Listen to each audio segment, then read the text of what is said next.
So, welcome to KathiKeville.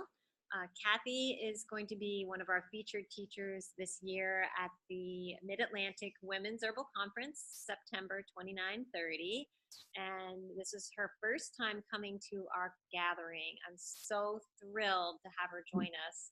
And part of the reason why I'm so thrilled is I've been a follower of her work for decades, really. She's one of the first herbalists. She's one of the first authors of herbal books that I started when I started stalking my library early on. She's written 15 books. She has her own radio show. She has, I think, a dish TV show on aromatherapy. She has a beautiful botanical garden in the Sierra Nevada mountains with over 450 different plant species. So I believe she works a lot with the plants in her garden, using them for medicine and as well as for aromatherapy. So with that, Kathi, I wanted to also mention that she's been a longtime dear friend and associate with Rosemary Gladstar, who we all know and love. And I was wondering if you could just share with us to start a little bit about how you met Rosemary and what herbalism was like in the early days. I guess I should admit we're going back to the early 70s. And I remember that I saw a poster that said there was an herb retreat, which is something I'd never heard of and I don't believe ever had happened before. And I lived in the Sierra, I still do, the Sierra Nevadas of California, and was running an herb farm where we were growing organic tea blends for large stores that have now turned into places like Whole Foods, etc. But they had different names back there, like Erewhon. Mm-hmm. And I was very excited to think that there was somebody else that was actually working with herbs. I went to her very first herb retreat. We don't remember what year that was exactly, but it was somewhere in the mid-70s, and met incredible stellar stars of herbalism who now are out there writing books and teaching. But at that time, we were all just beginning. And we formed a really wonderful friendship. And this bond in herbalism is something that I think has been really the foundation for all the interest that's happening now. And I'm so happy to have met Rosemary back then and have been a dear friend of hers ever since. But her work has been something that has changed herbalism, I think, around the whole world and brought it back into a very, very beautiful way. Yeah, she's done amazing work. And I think, any of you who have attended some of the larger herbal conferences where some of these sort of founding members of the modern American herbal movement, you'll find that they're a pretty tight crowd, these original teachers or students and then teachers. And it's actually a really beautiful thing to see how your friendship has been sustained over the years through the love of plants. So I love that, and I honor it, and I try not to be jealous that I'm not in the inner circle. But you see, new circles have been created, and that's what's really exciting, because we're elders now, and we're passing this information, we're passing the torch on to the new circles. And so I really thank you for being part of that. Yeah, well, we do honor the depth of experience you've gained over the years. And I believe you're teaching on aromatherapy at our conference, and I thought maybe we could just talk a little bit about that today. So I'm wondering if you could just kind of give us sort of a beginner's introduction about aromatherapy and how it can be used medicinally, maybe tying it in a little bit with what you do with your garden. Or whatever you feel like talking about in terms of aromatherapy is cool with us. Beautiful. So I'm first and foremost an herbalist and started out that way. Became very, very fascinated by aromatic plants that I was growing in my garden and wanted to explore more about making body products and things like that. I began a line of body products, but I was more interested in why those aromas were affecting people the way that they were and still are. and also as a massage practitioner at that point. So I was using these and using the clients actually as guinea pigs, which I don't realize, I don't think they realized, but it was very fun to say, oh, this is a very, very relaxing oil, and then watch them fall asleep on the massage table. So these experiences started to confirm for me the wonders of aromatherapy. And it really, when I started out, long, long ago, it wasn't coined aromatherapy. It didn't really have a name, and I just called it fragrant therapy. But then Robert Tisserand wrote a book called Aromatherapy, and when that came out, I got very excited, and I contacted Robert, who's also been a friend of mine for a long time, and we started, talking about how this is just a whole nother line, its own really its own line of work.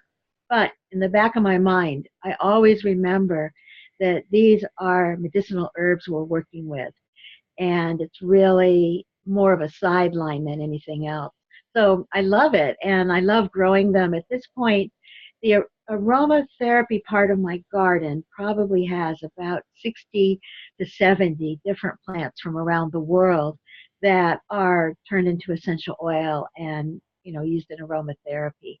And as I'm saying this, I just wish, oh, I should have set my camera up out in my garden so I could pan around and just show you a few of these marvelous plants that I have. But trust me, it's quite beautiful. I can imagine. So are you making medicine, aromatherapy medicine from your own plants? Yes, that's why I have a garden. And I've been gardening since the 60s, being a long time organic gardener. I love the whole process. And part of the reason that I'm gardening is so that I can use them in my classes, and then I can take my classes out to my garden, and then also so that I can use them in my products that I make. So I'm really making products and then also teaching people how to use them. Does that mean you have a distillery or something? Like, I don't actually know the I process. do. Yeah. So is it Yeah. hard to make your own essential oils? I actually have several distillers, and it's not hard. You just have to invest a lot of money into buying the distiller. And then once you do, you can produce oils, but you need a lot of material to be able to do that. So rows and rows of crops, or you could actually purchase bags of herbs from the store. The thing about that, though, is that you can make your own aromatherapy products by simply infusing these herbs into oils and alcohol and vinegar and things like that. So then you're all set without really spending all that money. So is that called a hydrosol? Is that what the difference between? Hydrosol actually is something that you would need to, you would actually need to buy a distiller or make a primitive one in your house to be able to produce that. So these are more infusions. They're just regular old herbal products that are done with aromatic plants. So just pouring oil, for example, over lavender and then That's it. wonderful fragrant. Yeah. How easy is that? Something that you've probably done yourself 100 times. Right, right. So could you talk about some of your favorite plants maybe that are out of the normal realm? We're on the East Coast here, so you probably have some plants in your garden that we can't even grow. It would be kind of fun to hear about some of your favorite um, you know, uh, aromatherapy plants. Everybody asks me what my favorite plants are. It's Uh, a very difficult thing to answer that. When I'm giving herb tours, I will consistently stand in front of a plant and say, this is my favorite one, over and over again. yeah. But as far as plants that I grow here in California, and also, though, remember, I do live in the Sierras. It does snow where I live. But I am able to grow vetiver, which is a plant from East India, has an incredibly fragrant root on it. And that one is just very, very much at the edge of the growing zone that I'm in. And I also grow things like patchouli and lemongrass, but I do need to bring them into the greenhouse or inside the house every winter. And it's one of those things where I really have enough plants. I think totally, I'm up to about 500 species in my garden.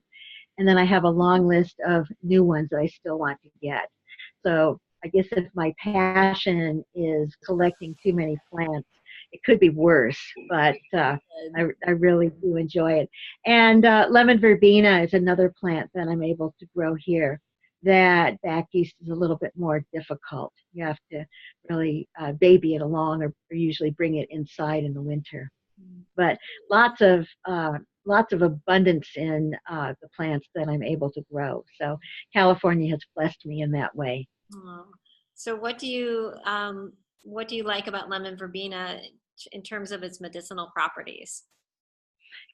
Historically, it was used for fevers and colds and indigestion, and oh, so many plants have been used like that. Yeah. But I love it because the fragrance, the lemon fragrance, is one of my very favorite of all the lemon plants. And it's something that really I don't know, it touches people's minds and hearts in a special way. They always smile when they sip lemon verbena tea. My favorite one to serve for garden tours.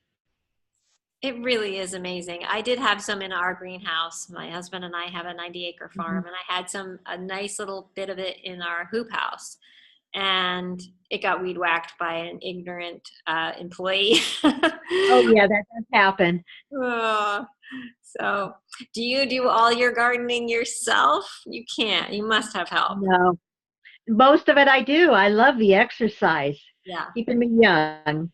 And I wanted to say though that the same thing happened to me with sweetgrass, which actually is not so easy to grow here. You know, it's a Midwest plant, but I had a beautiful patch of it, and I had somebody weeding, and they saw this huge patch of grass, and they Oh, very thoroughly eliminated all of it down to those very, very long roots, and had to get another oh. plant and start all over again. But yeah, bless their heart, you know. People are trying to do their best, but I nowadays I watch people like a hawk when they're working in my garden, and I do have my apprenticeship program work in the garden.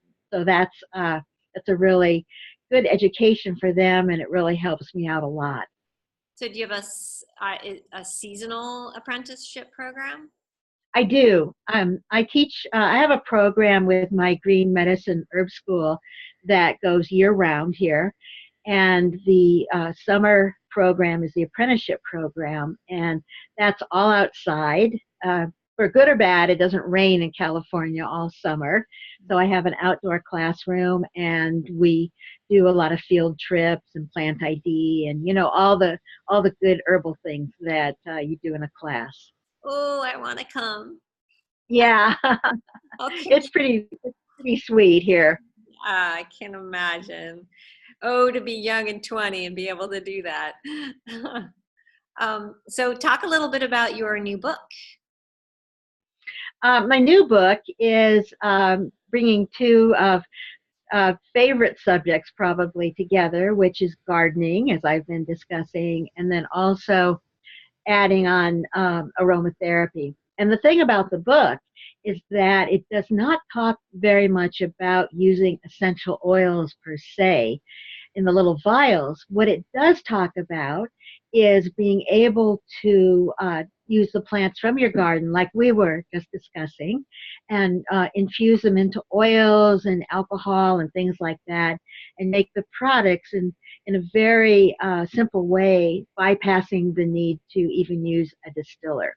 I love distillers. Obviously, if I have five of them, I'm very invested in them and making essential oils and using them. But it's very nice to do the more old fashioned methods that people have been doing for thousands of years and really employing aromatherapy in a very basic way that's accessible to everybody. And that's what I really like, you know, to be able to do it. So I've got my book right here, and this is a copy. Back it up a little bit. Yeah. Beautiful. Beautiful. Who did your And it's by Timber Press. Mhm. And then it also talks a lot about the interaction of insects, birds, people, and plants with each other through the sense of smell. It's Wow. actually been discovered that plants can smell. They do it obviously a quite a different way than we do, but they use that in communication and in fact in interspecies communication as well. The whole subject has been so fascinating to me because it goes beyond the usual, borders of aromatherapy. But then, as far as how they affect people, the oils that are able to go through the limbic system and into the higher brain are able to work as antidepressants, as energizers. And if you go historically into the world, you find that they were used for things like helping with grief, traditionally used at funerals, used for helping young women go through transitions into from maidenhood into womanhood. They're used for so many different things that you know that people once relied on the psychology of aromatherapy when there were not really professional psychologists to go to. And it also was something that would bring community together. And that was long before these plants were being distilled, right? Yes, yes. Before distillation was even created, I love the history, obviously, of the plants. You know, the history not only of where we as herbalists have evolved, but how the plants have evolved to help us in not only physical but emotional problems. And aromatherapy does work on the physical body. Of course, you know, we know that because the aromatic plants that are antiseptics and salves and wound healers and all the other things that they do, the cosmetic use, they're incredible. So they're really doing a double duty, or maybe we could say triple duty, because they actually come in with spirituality too. Hmm. So holy basil or sandalwood or cedar from Lebanon, all of these traditionally have been used to not only help us with making our mood feel better, but to move us to attain a higher good, to push us so that we become truly not only well balanced emotionally, but spiritual beings. So I love that about aromatherapy, and I love that those fragrances innately are just in the herbs themselves. So truly, any herbalist has probably worked with aromatherapy, whether they recognize it or not. Right. So that's my next question is if you smell an herb, if it's fragrant, are you getting medicine at that moment? You are, yes, and very, very quickly. It's amazing how soon that fragrance hits your mind and that you have a reaction. And people see that all the time because what they'll do is they'll smell something, they'll love it, and then they'll bring it in closer to themselves, or they'll dislike it and they'll push away from it. But that instantaneous reaction is also part of what's really happening for them when they are experiencing it as an antidepressant or as just a feel good, change my mood, make me feel more balanced type of fragrance. Some examples would be rose geranium, also just called geranium, is used for balancing the mind, which it sounds like a very general term, but I love it because then anybody can use it. It would help anybody who feels a little bit off kilter or is in need of something very quick, and to have this wonderful aromatic rose smelling fragrance to take. And rose itself is good for opening up the heart. Everybody knows that, I think, already. But then in times when people are feeling sad or grief or feeling like they're in an emotional crisis, generally just a little touch of rose, you sniff it. You could actually go out in your garden and smell roses, and you notice instantly that it starts changing the way that you're looking at the world. So, what could be more lovely than a prescription to go sniff a rose out in your garden? Yeah, I recently planted some Rosa rugosa. We just have a new home that we've built on our farm, and so it's sort of like the surface of the moon right now. And we don't have much, but I did put in 10 Rosa rugosa, which are blooming right now, even though it's kind of late for our season. And I'm pretty excited about that. At least a little bit of medicinal plant thing happening here. Um, You know, one that you might want to add is the apothecary rose. The oh, apothecary rose has an amazing history. It's what Paracelsus used.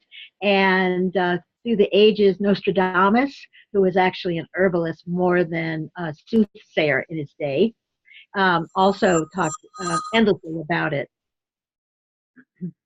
so what is it? Can you tell me a little bit more about apothecary rose? The apothecary rose, like all the older roses that aren't hybridized, only has a single petal on it. Yeah. And because of that, it's not as popular anymore, but it has an amazing fragrance. Mm. And the more fragrant an herb is, of course, then the more it's going to work with the actual ability to, help with aromatherapy. And I also, I just love it because it represents all of these herbalists that have gone before us through the ages and their use. I have some recipes from Paracelsus that talk about specifically using that rose and those rose petals. Oh, wonderful.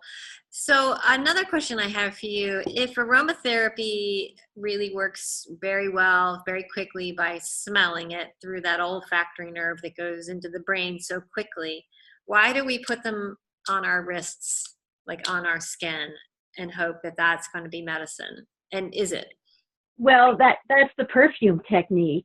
And perfumers always said to do that because your wrists are very warm. There's blood vessels very close to the skin, and then that warmth would help to make it generate out into the air. So aromatherapists can use a lot of tricks from a perfumer and do the same thing if they wish. What I usually do with what I do with aromatherapy is I usually would apply it wherever it's needed. So where I might be working emotionally with the person, but then they also have a physical disability, and so that what we're trying to do is actually put it there. So a stomach ache or kidney problems or something like that. So it does actually get absorbed through the skin into the bloodstream? It does. Oh, put it. It will go through the skin. And that's been shown in studies that in 15 minutes, the esters, which are the smallest part of an essential oil compound, are actually circulating in the blood. Wow, amazing. And So I'm wondering, oh, I should tell you, we're having a little technical difficulty now. And also, I just got a message that distracted me that I have about 5 more minutes of battery life. uh-oh. Well, this has been a fantastic conversation, and it's a nice little taste of what's to come in about 4 weeks. I think we're going to get together. Yeah, I think it's about 4 weeks. Um, Yeah. so I have a lot to do between now and then, and I'm sure you do too. But I know we're going to have a fantastic weekend together, and I really appreciate you taking a little time today.